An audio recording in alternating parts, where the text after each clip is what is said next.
ఈ రోజున మీరు పర్మిషన్ ఇస్తే ఒక విషయం, పెహల్గామ్లో జరిగినటువంటి ఒక దురదృష్టకరమైన సంఘటన, రాక్షసుల ముష్కరుల వాళ్ళ అకృత్యం బలైపోయారు ఎంతోమంది, 28-29 మంది.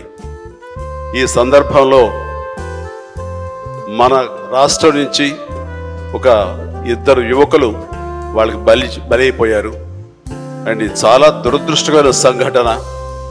అలాంటి బాడీని ఆయన రిసీవ్ చేసుకుని వారి కుటుంబాన్ని పరామర్శిస్తున్నారు. మరో పక్కన ఇక్కడ తెనాలి అనుకుంటా, పవన్ కళ్యాణ్ కావలి వెళ్ళి పవన్ కళ్యాణ్ వెళ్ళి వాళ్ళని పరామర్శిస్తూ వాళ్ళకి మానసిక స్థైర్యాన్ని, ధైర్యాన్ని ఇవ్వడం కోసం తమ వంతు కృషి చేస్తున్నారు.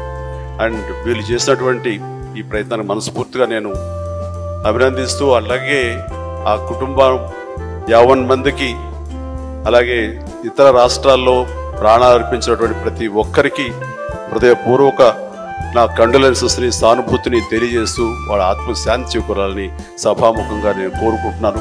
ఇది సందర్భం కాదు తెలియదు కానీ మనసు కలిచివేస్తుంది. ఇలా మీతో షేర్ చేసుకుంటే కొంచెం ఊరట లభిస్తుందని వారి సమక్షంలో నేను తెలియజేసుకుంటున్నాను. నేను రావడానికి ముందు మీరు ఏమైనా సంతాపాన్ని తెలిపారమ్మా? సంతాపాన్ని తెలియజేశారు ఇంతకుముందు? సో వారి సమక్షంలో ఒక 2 నిమిషాలు నిలబడి మనందరం మౌనం పాటించి వారికి మన నివాళులు అర్పిద్దాం.